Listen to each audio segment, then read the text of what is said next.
Hey, welcome in YLose Campus, YLoseCampus.com/Lance. I am Lance Taylor, and I've been with you guys handicapping for a while now. We've been doing a series of pods. We've done some Major League Baseball. We're really going to dive into it, more campus related, and really getting ready for college football season. So many different things going on with this 2024 season to be excited about. We have a 12-team playoff. Overdue for a lot of people. We've got a lot of new faces, new places, including new head coaches. And of course, with the transfer portal, a lot of new starting quarterbacks out there. We're going to do a series of top 10 lists right here at YLose.com/Lance, where you can get daily plays, $49 weekly, $99 monthly, $299. But our first series as we get ready for college football season, we are less than 2 months away, by the way, from week one as we record our first podcast for YLose Campus here. Our first top 10 list, though, is going to be the 10 new quarterback situations I'm most excited about this season. So there can be some guys that have been on campus for a year or two, and there can be completely new faces of guys that have entered the portal and come into their situations. We're going to start first in the ACC. Number 10 on my list, Grayson McCall. 33-7 as a starting quarterback, began his career at Coastal Carolina. He's obviously in Raleigh now, playing for Dave Duran and NC State. This is a 23-year-old kid, three-time Sun Belt Player of the Year in his first year as a starting quarterback. And that was back in, I'm trying to do the math right, 2019. Was it that long ago? Or 2020? They were predicted to finish last in the Sun Belt. What do? They go undefeated in the regular season, and they peak out at number 12 in both the AP and the Coaches Bowl. This is a kid that's got a ton of experience. Again, 40 games starting at quarterback, over 10,000 passing yards, 106 career touchdowns, only 14 picks. You look at NC State last year, 9-4, mostly because of their defense. I had big expectations from Brennan Armstrong, kind of a warrior quarterback. McCall's got a little Brennan Armstrong in him. I think he's a little more refined as a passer, but I expected bigger things from Brennan Armstrong. Really wasn't that good, very average, 1,800 passing yards, 11 touchdowns, 7 interceptions. They only averaged 26 points per game. I think the points per game go up this year for the NC Wolfpack. They finished at 21. Ironically, in our 40 and 40 poll that we did, I voted NC State 21 this year. I think they're around 9 wins, but I think the offense actually gets better with Grayson McCall. But excited about seeing the experience of McCall, and this could be the best starting quarterback Dave Duran has had in a long time there in Raleigh. Number 9 on my list, we're going out west, USC and Miller Moss. I had them number 19. So I expect a little more from USC than most people do. Obviously, massive disappointment last year, only winning 8 games after, playing for a Pac-12 championship in year one under Lincoln Riley. Caleb Williams winning a Heisman Trophy. They were 1 game away, 1/2 really against Utah from going to a college football playoff. Not that they deserve to be there. The defense has been horrendous the last couple of years, but Miller Moss, I was one of these guys, and I pay attention to a lot of things going on at SC. And, backing up Caleb Williams, I never really expected Miller Moss to be the guy. But when you talk to people that are really involved in recruiting, he was a 4-star in the 2021 class. He chose USC over the likes of LSU and Alabama. He paid his dues. And a lot of times you can't say that in today's NIL and transfer portal. Guys aren't playing. They will bolt immediately. But Miller Moss was behind Caleb Williams for a couple of years. We finally saw him get his first career start in the Holiday Bowl against Louisville. He was outstanding. 42-28 win. He passed for a Holiday record 6 touchdowns. I don't know if you guys remember this. Holiday Bowl used to have a little conference affiliation with the WAC, so there has been plenty of points and plenty of touchdowns scored in those bowl games in that history.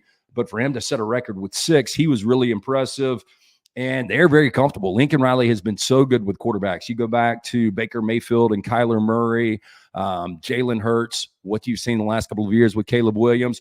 I don't expect much of a drop-off. Now, when you go from arguably the best quarterback in USC history, and I know there's the Matt Leinerts and the Carson Palmers of the world, but when you put up the numbers that that Caleb Williams did over the last couple of years, big shoes to fill, and shit gets real fast.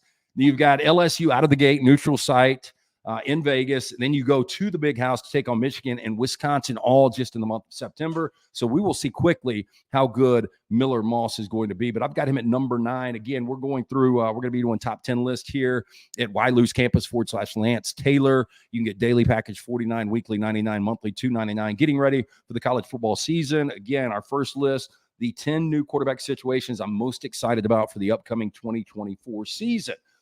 We mentioned USC, and we mentioned who they start off the season with in Vegas, and that is LSU. Number 8 on my list is Grant Nussmeier, another guy that paid his dues, sitting behind Jaden Daniels, the guy that won the Heisman Trophy. Ironically, the year before it was Caleb Williams. Miller Moss waits behind him. And going into this year, it was Grant Nussmeier playing behind Jaden Daniels. He played in 18 games over his first 3 years. He had one career start, and that was in the bowl game last year. I really don't know what to think about Grant Nussmeier.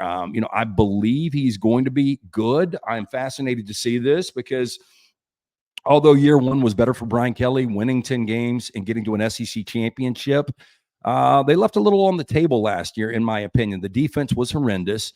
We've got some changes. Mike Denbrock has gone back to South Bend, so Grant Nussmeier gets a new offensive coordinator here. But the moment never looked too big in relief spots and in that one start for Grant Nussmeier. His father, he grew up in a football family. His father, Doug, longtime offensive coordinator in college football, a guy that played in the NFL for the Saints, guy that is currently the quarterback's coach for the Philadelphia Eagles. I think it's going to be fascinating to watch Nussmeier because, this could be one of those situations where you have elite talent at quarterback like a Jaden Daniels, and maybe Nussmeier is not as good. I could point to the 1998 Tennessee Volunteers. Peyton Manning leaves very next year. T. Martin takes over. They win a national championship. I fully expect LSU to be in a college football playoff this year. I had them at number 7 on my top 40 list going in to the preseason. Again, they open with USC. They're at South Carolina early. They've got UCLA early. They should be favored, though, in their first maybe 7, maybe even 8 games. Difficult games coming on the back end. They end October in College Station against Texas A&M. They open November at home against Alabama. They've got to go to Florida, and they've got Oklahoma to close out the year. So tough games there for Grant Nussmeier. They've always seemed, I know they lose Malik Neighbors, you lose Brian Thomas, but they always seem to have really good wide receivers there. Number 7 on my list, we have got Jackson Arnold from Oklahoma. I had them at number 11. I've got a lot of expectation for the 19-year-old from Atlanta. Played his high school football in Dallas. Everybody is raving about this kid. One of the guys that really turned heads at the Manning Passing Academy. His only start against Arizona in that bowl game, and he wasn't good. 4 turnovers, including 3 picks, and a 38-24 loss. The first time we saw him, though, and I know it was weaker competition against Arkansas State, early 2023, week 1 in that blowout, he was 11 for 11, 114 yards, touchdown, no picks. I know he's going to be jumping into the SEC. Not really a fun place to start your career. Not a huge expectation for Oklahoma this year, coming off 10 wins in Venables' second season.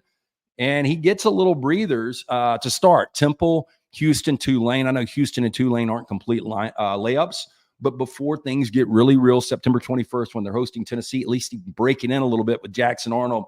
Big expectation, though, for Jackson Arnold. Cannot wait to see that kid. And you just think about the history of great Oklahoma quarterbacks. Number 6 on this list, we have seen this dude around a long time, DJ Uiagalelei. I had Florida State. And I know I'm in the minority here. I want to see Mike Norvell be able to do this in back-to-back years. Everybody thinks that he's fully built this thing up in Tallahassee. They got a raw deal last year. There's no doubt about it. When Jordan Travis went out, there was no way they were going to be able to compete in the college football playoff. They got snubbed. Alabama got in. I think the committee got it right because you saw Florida State with a backup quarterback, and the offense, it was anemic. Now, Uiagalelei, a 23-year-old, he's got a ton of experience. This is a guy in high school, 7,500 yards, 46 touchdowns, just his junior and senior year. Obviously signs with Clemson. He's a 5-star.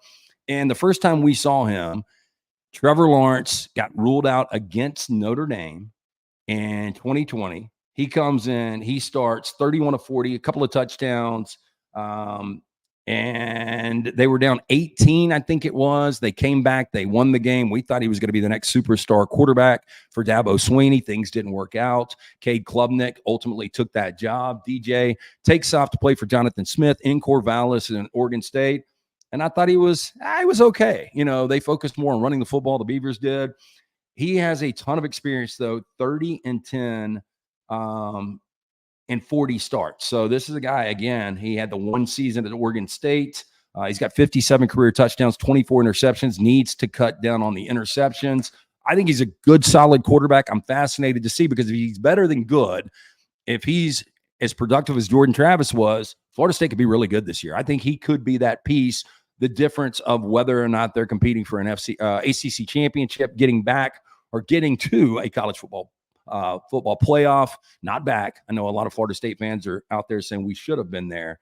But I think a lot of this does hinge on DJ. DJ to me has always struck me as an 8-9 type win quarterback, but he's going to be surrounded with a lot of talent, and it should be fascinating to see Uiagalelei going back to his original conference in the ACC and playing for the Florida State Seminoles. We're going to stick in the ACC. Again, this is the 10 new quarterback situations I'm most excited about as we roll into 2024. I am Lance Taylor. This is YLose Campus, ylosecampus.com/Lance. Daily packages, $49, weekly $99, monthly $299. We will win for you.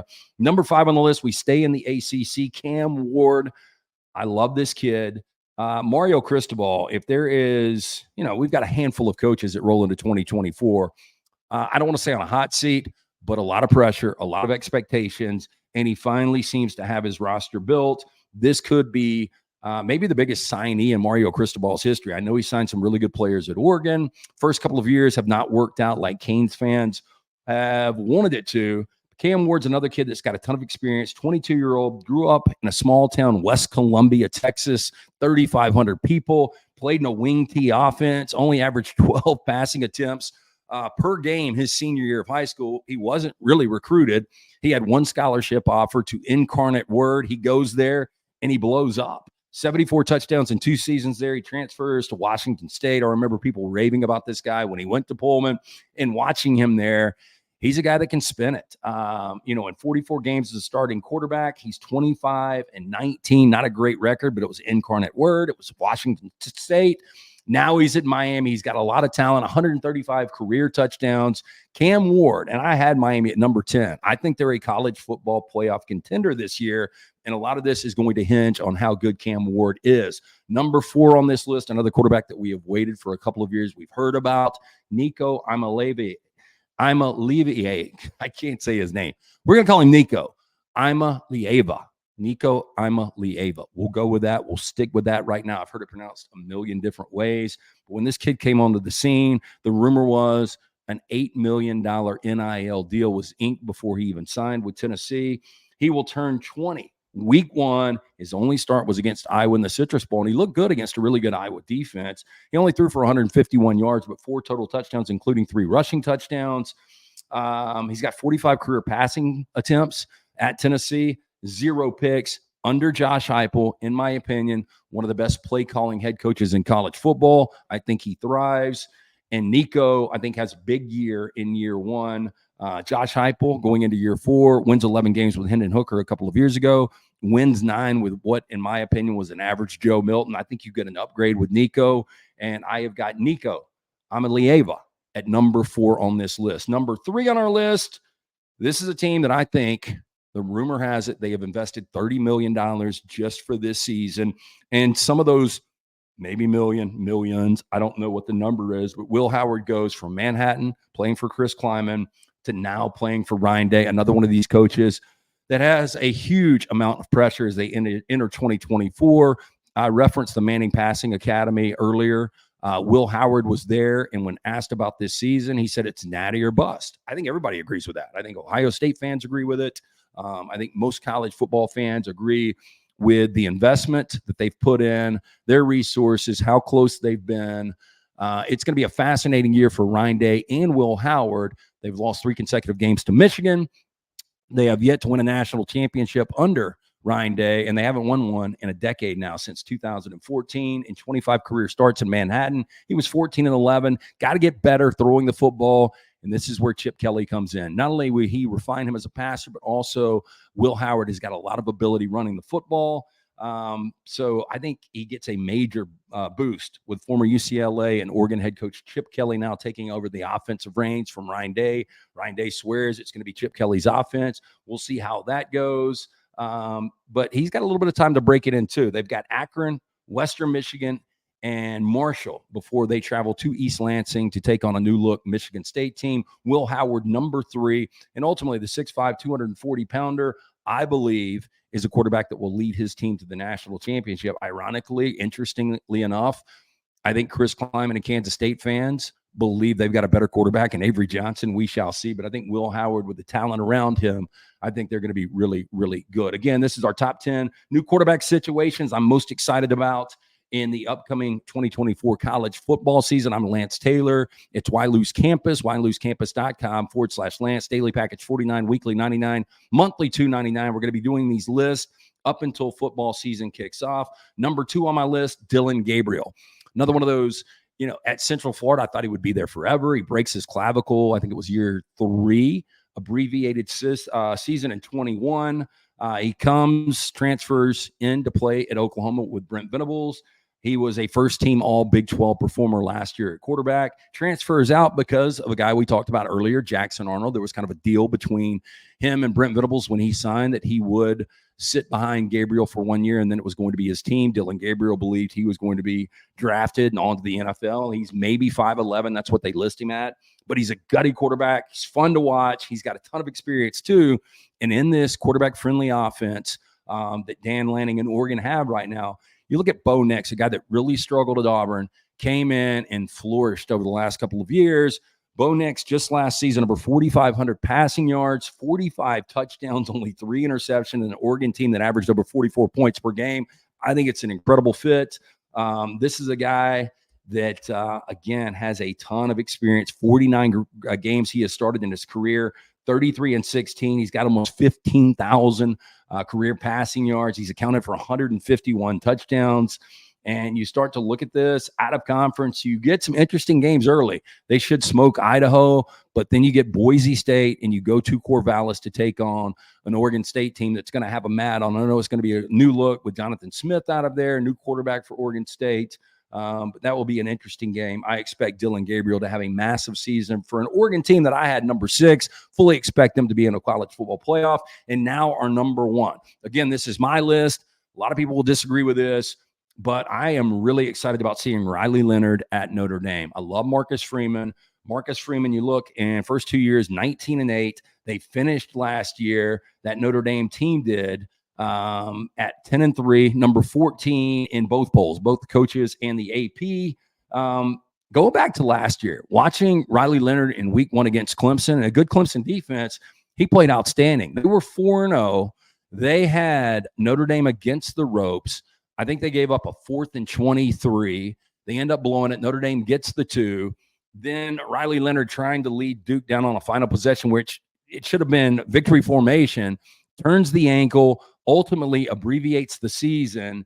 And, what would have happened with Duke? Who knows? What would have happened with Riley Leonard? Does he ever end up in South Bend? I don't know. Guy is 9-4, was 9-4 as a starting quarterback at Duke his sophomore year. If you win 9 games at Duke, and they were in a really, really good spot before the injury to win 9+ last year. Can't wait to see what he does with more talent around him in South Bend. 6'4", 215 pounds, Alabama kid, very physical, and should be much better with Mike Denbrock calling the plays and much more talent around him in South Bend. You start to look at this, man. They've got a huge game week 1 in College Station against Texas A&M.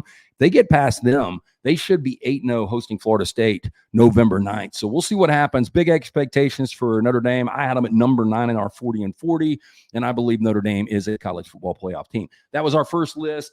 The 10 new quarterback situations I'm most excited about for the 2024 season. Jump on board, win with us here. We're going to be doing these every week at YLoseCampus.com/Lance. Jump on board. Daily $49, weekly $99, monthly $299. Let's win for you, and let's get ready for college football 2024.